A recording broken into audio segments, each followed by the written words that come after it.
ये कुर्सी सिर्फ एक जाति के लिए बनी हुई है क्या? क्या ये SC ST की इस पर बैठेंगे तो क्या छुआछूत हो जाएगा ये कुर्सी? क्या ये उचित होगा इस भरी कोर्ट में? मैं क्या ये एलिगेशन लगाऊं कि हमारे कॉलेजियम की आजादी के बाद से आज तक SC ST की जलनियुक्त नहीं किया गया इस कॉलेजियम के द्वारा? इस कोर्ट में भी भाई भतीजाभाव और पक्षपात है।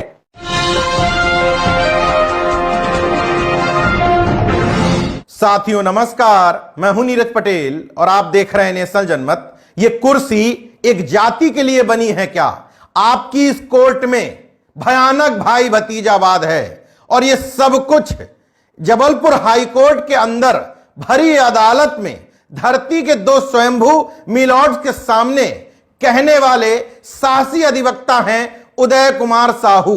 अब जरा सोचिए कितनी मोटी चमड़ी होगी इन धरती के मिलॉर्ड्स की। लगातार सोशल मीडिया समेत विभिन्न सामाजिक संगठन इस कॉलेजियम सिस्टम पर, जिसमें भाई भतीजावाद, भयानक जातिवाद कूट कूट करके भरा हुआ है, उस पर सवाल उठाते हैं। सुप्रीम कोर्ट में किस जाति के कितने जस्टिस हैं, इसकी संख्या सोशल मीडिया में बताई जाती है। मीम्स बनाए जाते हैं, चुटकुले बनाए जाते हैं कि अगर किसी सुप्रीम कोर्ट जस्टिस के घर में बच्चा पैदा होता है तो नर्स बधाई देती है कि बधाई हो, आपके घर में जस्टिस पैदा हुआ है। लगातार सुप्रीम कोर्ट के चीफ जस्टिस बनने वाले लोगों के परिवारों का ब्यौरा दिया जा रहा है कि ये उनका पुत्र, ये उनका पुत्र। इससे पहले के चीफ जस्टिस भी किसी जस्टिस के पुत्र, उससे पहले के चीफ जस्टिस भी किसी जस्टिस के पुत्र और मौजूदा चीफ जस्टिस भी चीफ जस्टिस के ही पुत्र। ऐसी परिस्थितियों में बाहर से सवाल उठाना अलग मसला है, लेकिन उदय कुमार साहू ने अदालत में खड़े होकर के सीधे सीधे कुर्सियों की तरफ इशारा करते हुए कहा, क्या इन कुर्सियों पर एक जाति विशेष का अधिकार है? क्या आपकी अदालत में भाई भतीजावाद नहीं है? कि इस कोर्ट में भी भाई भतीजाभाव और पक्षपात है। सवाल ये उठता है कि मैं ऑनरेबल जस्टिस श्री सी नागू साहब पर मैं एलिगेशन लगाऊं कि आप एज ए कॉलेजियम का मेंबर होते हुए एक भी SC ST को आपने नाम रिकमेंड नहीं किया। क्या मैं ये एलिगेशन लगाऊं? क्या ये उचित होगा इस भरी कोर्ट में? मैं क्या ये एलिगेशन लगाऊं कि हमारे कॉलेजियम की आजादी के बाद से आज तक SC ST की जलनियुक्त नहीं किया गया इस कॉलेजियम के द्वारा? 17 हमारे संविधान का कहता है छुआछूत का अनटचेबिलिटी को अंत किया जाना चाहिए। लेकिन ये कुर्सी सिर्फ एक जाति के लिए बनी हुई है क्या? क्या ये SC ST की इस पर बैठेंगे तो क्या छुआछूत हो जाएगा ये कुर्सी? लेकिन आपने इसको रिकमेंड नहीं किया। साहू जी यहीं नहीं रुके, बकायदा सम्मान देते हुए justice Hargovind Mishra, justice Arun Mishra, justice Deepak Mishra, justice Vishal Mishra के भाई भतीजावाद और जातिवाद को एक्सपोज भी कर दिया। मैं बताता हूं कि इस न्यायपालिका में कितना भाई भतीजावाद है। ऑनरेबल जस्टिस अरुण मिश्रा साहब हैं, ऑनरेबल जस्टिस अरुण मिश्रा साहब हैं। उन्होंने अपने भतीजा श्री विशाल मिश्रा साहब को जज किया। उनके भाई डॉक्टर हरगोविंद मिश्रा साहब थे, उन्होंने अपने भाई श्री अरुण मिश्रा साहब को नाम रिकमेंड कर किया। ऑनरेबल जस्टिस दीपक मिश्रा साहब, रघुनाथ मिश्रा साहब ने अपने परिवार के लोगों को रिकमेंड किया। भरी अदालत में जातिवाद पर बुरी तरीके से भद्द पिटती देख जस्टिस सील नागू और जस्टिस वीरेंद्र सिंह ने निर्णय लिया कि इस वीडियो को यहीं बंद करवा दिया जाए। उनके भाई डॉक्टर हरगोविंद मिश्रा साहब थे, उन्होंने अपने भाई श्री अरुण मिश्रा साहब को नाम रिकमेंड कर किया।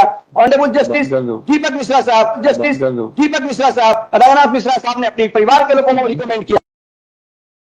आखिर हाईकोर्ट में यह खींचतान हो क्यों रही थी? दरअसल मध्य प्रदेश हाईकोर्ट में ओबीसी के विभिन्न मामलों की 65 याचिकाएं लंबित हैं, जिन पर या तो समय से सुनवाई नहीं होती और सुनवाई होती है तो उसमें पक्षपात किया जाता है। यही आरोप इन अधिवक्ताओं ने लगाते हुए हाईकोर्ट से अपील की थी कि ओबीसी के विभिन्न मामलों को सुनने के लिए एक विशेष बेंच गठित की जाए और वो बेंच निष्पक्ष हो। अब यही हाईकोर्ट फंस गई थी कि वो कैसे कह दे कि हमारी कौन सी बेंच निष्पक्ष है या कौन सी नहीं। हालांकि दोनों न्यायमूर्तियों ने इस मांग को खारिज कर दिया। मांग खारिज जरूर हो गई, लेकिन वीडियो वायरल हो गया और वीडियो सामने आने के बाद तमाम सारे लोगों ने फिर से इस जातिवादी कॉलेजियम सिस्टम पर, जो विश्व में यह पहली तरह का अनोखा मामला है जहां हाईकोर्ट और सुप्रीम कोर्ट के जज खुद से अपने आप से चुन लेते हैं कि अब अगला जस्टिस बनेगा कौन।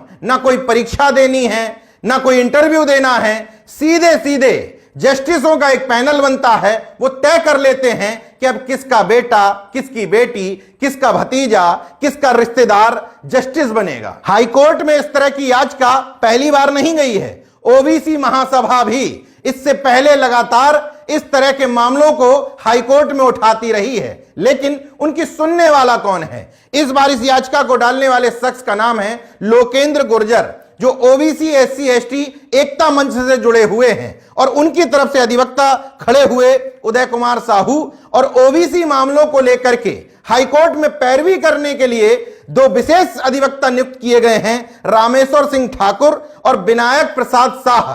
ये सभी लोग इस मामले के पक्ष में खड़े थे, जिरह कर रहे थे, मगर न्यायमूर्तियों को यह बात रास नहीं आ रही थी। बहरहाल इस मामले के निर्णय से ज्यादा महत्वपूर्ण बात इस वीडियो का वायरल होना हो गया। फिर से यह बात चर्चा में चल पड़ी कि जब तक जातिवादी न्यायाधीश सुप्रीम कोर्ट, हाई कोर्ट में बैठे रहेंगे, तब तक इस देश के वंचित तबके के साथ इंसाफ नहीं हो सकता। लेकिन हां, इस बात को कहते हुए आप केंद्र सरकार की साजिश का शिकार मत हो जाइए।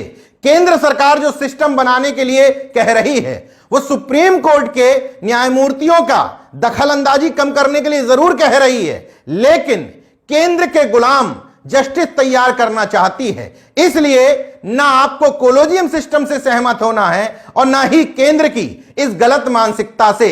नियम यह होना चाहिए कि जिस तरीके से देश की किसी भी बड़ी सर्विस के लिए परीक्षा होती है, उसी तरीके से भले ही आप एक क्राइटेरिया फिक्स कर लीजिए कि 10 साल किसी ने वकालत की हो, वही इस परीक्षा में बैठ सकता है, मगर एक न्यायिक सेवा आयोग बनना चाहिए। उसमें बकायदा चुन करके परीक्षा हो करके जब जस्टिस बनेंगे तो निश्चित तौर पर न्यायपालिकाओं का सिस्टम भी सुधरेगा और उसमें आपका प्रतिनिधित्व भी बढ़ेगा। देखते रहिए नेशन जनमत, जागरूक और सजग बने रहिए। जय विज्ञान, जय संविधान, जय लोकतंत्र। धन्यवाद।